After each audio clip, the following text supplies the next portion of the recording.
Le musée des écuries du château de Nymphenburg a été ouvert en 1956 dans les étables construites en 1719 par la famille Wittelsbach. On y expose la somptueuse collection de 300 véhicules accumulés depuis le XVIIe siècle par les électeurs et rois de Bavière. Il présente l'évolution des voitures du XVIIe au XIXe siècle.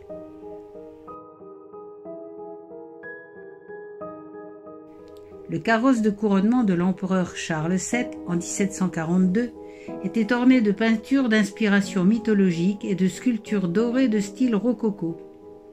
Tiré par 8 chevaux blancs équipés de harnais, décorés de rosettes et de glands, ornés de lacets et de franges d'or et un toupet élaboré sur la tête. Le postillon à califourchon sur le cheval de selle guidait l'attelage, le cocher tenait les rênes des 4 derniers chevaux, et l'ensemble était accompagné de la garde royale à pied. Impressionnant.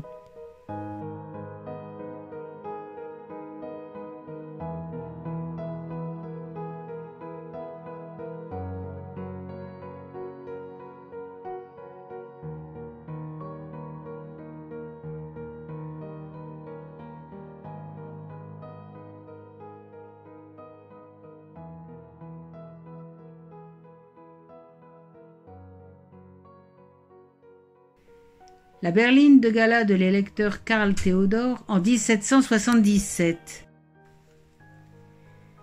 La surface du corps de cette berline a été couverte de feuilles d'or, puis peinte de scènes romantiques avec angelots. Ensuite, elle a été laquée, à l'imitation des lacs venant de Chine, très appréciés et recherchés pour leur brillant.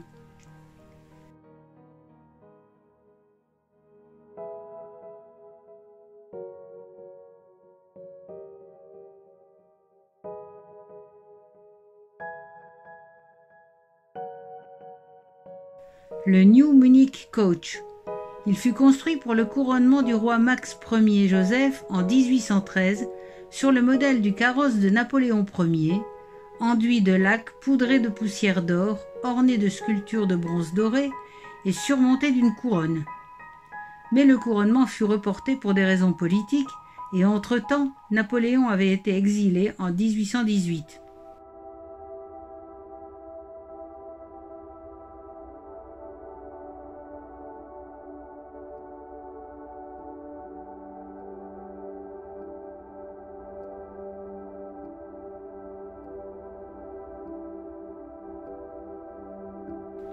On construira donc un second carrosse inspiré de Louis XVI, de style restauration, mais surtout avec une touche typiquement bavaroise. Tête de lion sur les moyeux des roues, frise d'orge et de houblon, et surtout, on récupère la couronne sur le premier carrosse qui devient un véhicule de gala.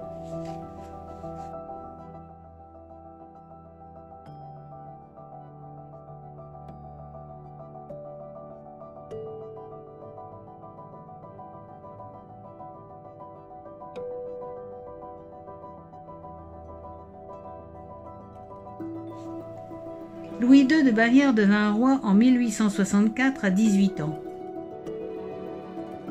Très cultivé dans toutes les disciplines, militaires, scientifiques, artistiques ou sportives, c'est un être fantasque, imaginatif, exalté et très sensible.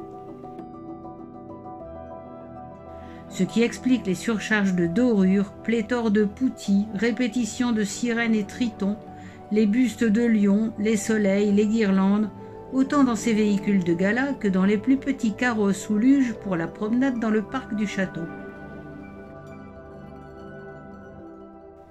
Peu enclin à gouverner dans des conditions politiques contraires, il se lance dans des projets de construction de châteaux, pavillons et chapelles de plus en plus délirants.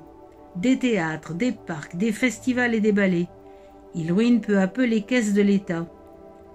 En 1886, une commission d'experts rédige un rapport à la demande du gouvernement qui déclare Louis II incapable de régner et fou incurable. Il est interné au château de Berg avec son psychiatre personnel, Bernhard von Guden. On les retrouvera morts le lendemain dans le lac de Starnberg, sans que l'on puisse jamais élucider le mystère, accident, suicide ou meurtre.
Les opulents traîneaux dorés de la cour de Munich font partie du carrousel et se distinguent des traîneaux de voyage ordinaires. Les plus anciens datent du XVIe siècle et représentent le summum de l'art de l'époque baroque. La parade d'hiver était une tradition très prisée à la cour. La dame, très élégante, se tenait à l'intérieur et le gentleman, perché sur le siège, conduisait l'attelage par de longues rênes. Les équipages rivalisaient de splendeur et de richesse. On organisait des tournois, le cavalier guidant les chevaux le long du parcours, tandis que la dame tentait de frapper un anneau ou un mannequin de papier mâché à l'aide d'une lance ou d'une épée. Mais c'est durant le carnaval que les festivités organisées pour les importants visiteurs étrangers atteignaient l'apothéose. La couverture de ce cheval, commandée par l'empereur Charles VII, nécessita 2 ans de travail et coûta 3 917 gulden. Par comparaison, le salaire annuel d'un cuisinier de l'époque était de 25 gulden.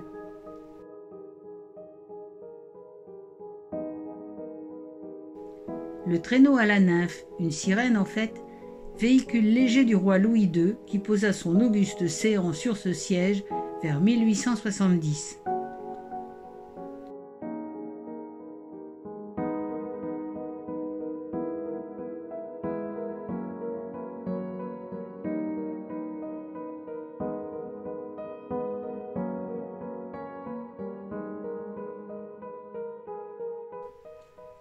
Le traîneau d'hiver, habillé de chaudes fourrures, repose sur les corps de 2 dauphins. À l'avant, une sirène brandit la couronne royale. À l'arrière, 2 tritons soufflent dans des conques.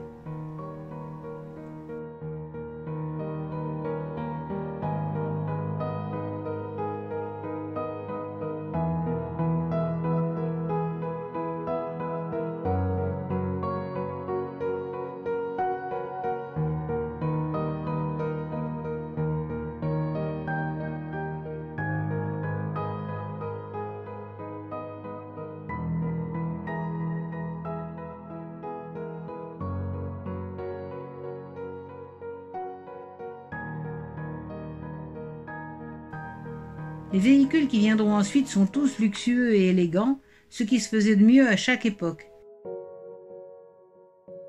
Mais il faut bien reconnaître qu'il manque un peu de l'imagination débridée et fascinante des véhicules de Louis II. On voit dans cette série, entre autres, le landau et le coche du roi Louis II, le coupé du roi Max II, la berline de gala du prince Eugène de Beauharnais et toute une série de véhicules de prestige du XIXe siècle. Avant le coche, le chariot, un véhicule lourd, rustique, bâché, ouvert aux 2 extrémités.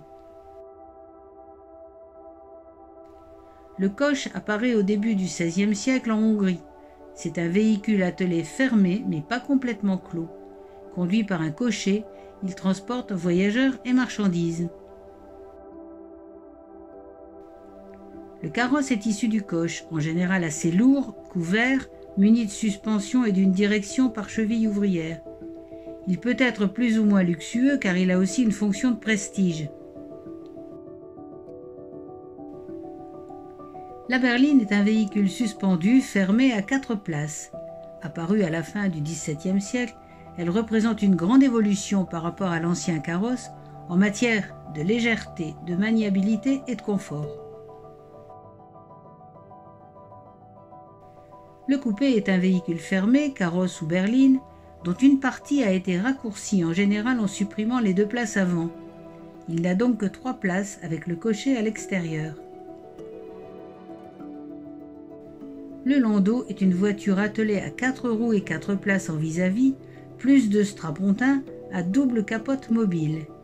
C'est une évolution de la calèche dans le sens de l'élégance et de l'aspect pratique.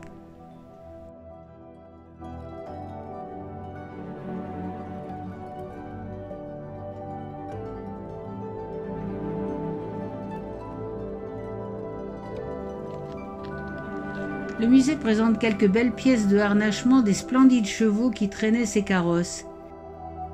C'est Karl Albrecht qui fit exécuter par les plus habiles artisans des pièces décoratives artistiques encore inconnues jusqu'alors. Mais c'est Louis II qui fit préparer à sa mort son cheval favori, Cosa Rara, pour la postérité.